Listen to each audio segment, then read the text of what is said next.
రంగానికి పెద్దపీట వేసినాం. వ్యవసాయ రంగ పనిముట్లకు కూడా బడ్జెట్ లో కేటాయించి ఇలా రైతన్నలను ఆదుకునే ప్రభుత్వం కాంగ్రెస్ ప్రభుత్వం. మరి ఈ ప్రభుత్వం పేదోడి ఆరోగ్యం ముఖ్యమని చెప్పి కోటి మందికి ఇలా బీమా కల్పిస్తుంటే దాన్ని కూడా జీర్ణించుకోలేకపోతుంది. ఇలా అన్ని శాఖలకు ఏ రకమైనటువంటి ఇబ్బంది లేకుండా నాణ్యతగా బడ్జెట్ అంటే అంకెలు కాదు, మేము అమలు చేసే విధంగా బడ్జెట్ పెడితే దాన్ని కూడా జీర్ణించుకోలేని మేము 10 ఏళ్లుగా ధనిక రాష్ట్రంలో చేయని పనులు అప్పుల తెలంగాణలో గౌరవ ముఖ్యమంత్రి ప్రజాపాలన ద్వారా మంత్రులు సుపరిపాలన అందిస్తున్నారు. అన్ని వర్గాలను కలుపుకోబోతున్నారని చెప్పి ఇలా అసెంబ్లీలో వాళ్ళ అక్కసు వాళ్ళు చెవులలో పూలు చూస్తుంటే మరి ఇప్పటికే తెలంగాణ ప్రజలు మేము ఇంట్లో కూర్చోబెట్టారు. మా ప్రజాపాలన చూసి మా ప్రజాపాలనకు తెలంగాణ ప్రజలు పట్టం కట్టి ఏ ఎలక్షన్లు అయినా పార్లమెంట్ వస్తే మీకు గుండుసున్నా, సర్పంచ్లు వస్తే మీకు రాలేదు, ఇలా మున్సిపల్ వస్తే ప్రజలు చీకొట్టిరు. మీ హైదరాబాద్ ఉన్నటువంటి కంటోన్మెంట్ కానీ జూబ్లీస్ లో మిమ్మల్ని చీకొట్టినా ఇంకా తెలంగాణ ప్రజలను గారడి చేసి మాయ మాటలు చెప్పి 6 గ్యారెంటీలు అంటున్నారు. మరి 6 గ్యారెంటీలు అమలైతున్న తీరు మహిళలకు పెద్దపీట వేస్తే మీకు కానొస్తలేదా?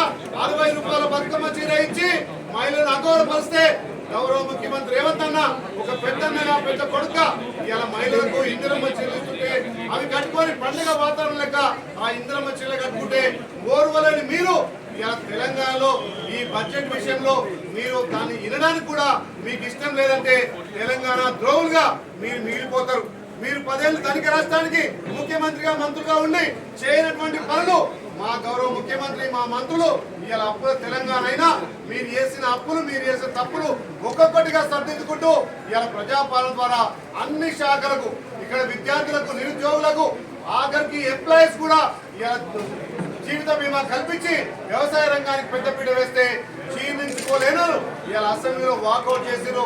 తెలంగాణ ప్రజలు గమనిస్తున్నారు. ఈ బడ్జెట్ ఇలా అక్షరాల అమలయ్యే విధంగా అన్ని శాఖలకు పెద్దపీట వేసి ముఖ్యంగా రైతాంగానికి పెద్దపీట వేసిన బడ్జెట్ కాబట్టి ప్రాజెక్టులన్నీ పూర్తి చేసి ప్రతి ఎకరాకు నీళ్లు ఇవ్వాలనే లక్ష్యంతో ఈ బడ్జెట్ ముందుకు పోతుంది. కాబట్టి తెలంగాణ ప్రజలు గమనించాలి. ఇలా ఈ ప్రతిపక్షాలు చిల్లర మల్లరగా వాళ్ళు మైక్ల ముందు వచ్చి మాట్లాడి ఇలా అసెంబ్లీలో మాట్లాడిన తీరు వాళ్ళు బయట చేసిన తీరు తెలంగాణ ప్రజలు గమనిస్తున్నారు. కాబట్టి ఈ బడ్జెట్ పేద ప్రజల కోసం రూపొందించి తెలంగాణ అభివృద్ధిలో ముందుకు పోతుంది.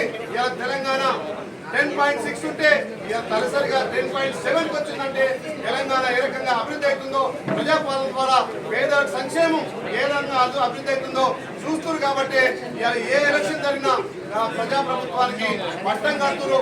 ఇప్పటికైనా ఈ ప్రతిపక్షాలు బుద్ధి తెచ్చుకొని మీ వక్ర బుద్ధి మార్చుకొని ఇలా ప్రజాప్రభుత్వానికి సహకరించాల్సిందిగా మీడియా ద్వారా విజ్ఞప్తి చేస్తున్నాం. Thank you.